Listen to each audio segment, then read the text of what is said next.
Hi guys, welcome! In the upcoming Tears of the Tyrant episode update, various skill adjustments and balance tweaks will be introduced for less popular job classes and builds. And in this third and final part of this series, we'll break down the significant changes impacting the Knight, Crusader, Hollgrehenn, Assassin, Taekwon, and Monk classes. Alright, without further ado, let's begin. First up, we have a new star rune for the Knight class called Powerful Frenzy Star Rune.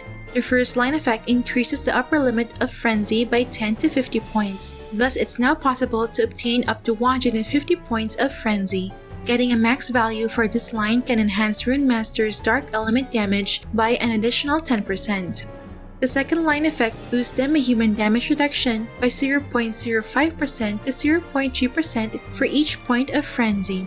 With a max value for the first and second line effects, Rune Masters can have up to 45% damage reduction against demi-human race, improving their survivability in PvP and GVG.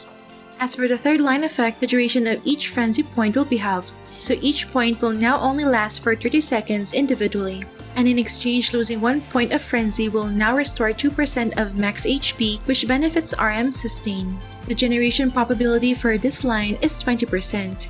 I believe this new rune mainly focuses on improving the survivability of Rune Masters in both PvE and PvP, especially when paired with the new Epoch Fire Ancient Relic. Next are the buffs on the Crusader class.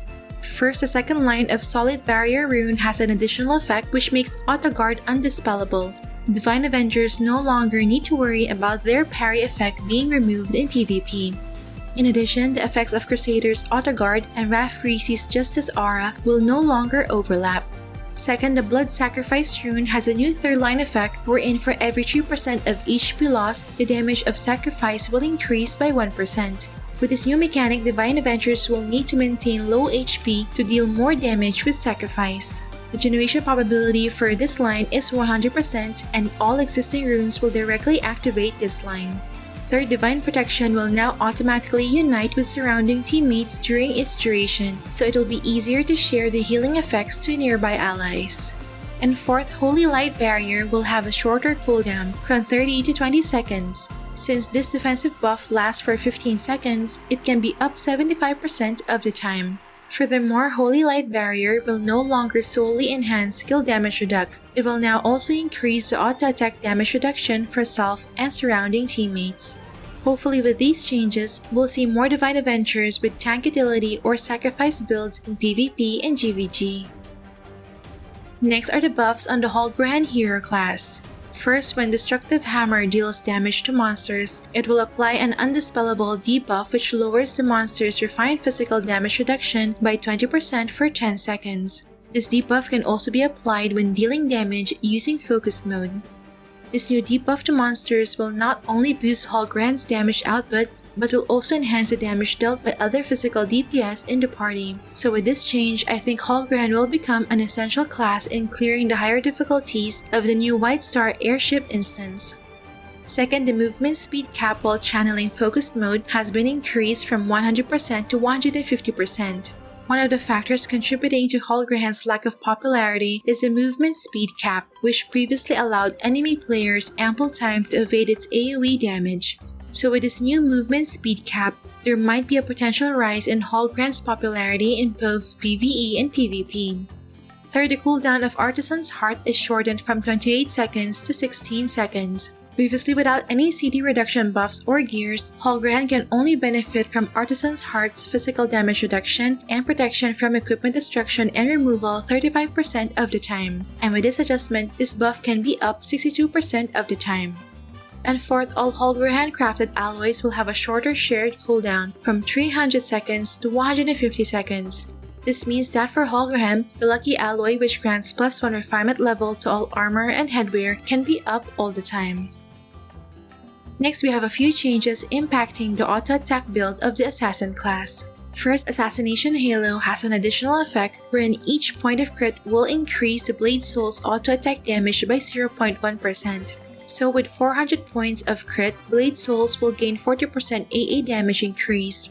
Second, Soul Sacrifice has an additional effect wherein each soul will increase the Blade Soul's auto-attack damage by 1%. Hence, with 15 souls at maximum, Blade Souls will gain extra 15% AA damage increase.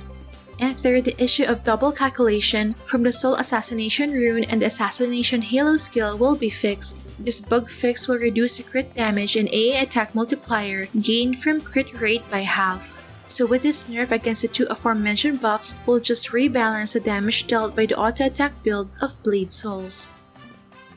Next, we have a new star rune for the Taekwon class called Starry Sky Star Rune. The first line effect increases the effective range of Warmth of Stars by 0.5 to 3 meters.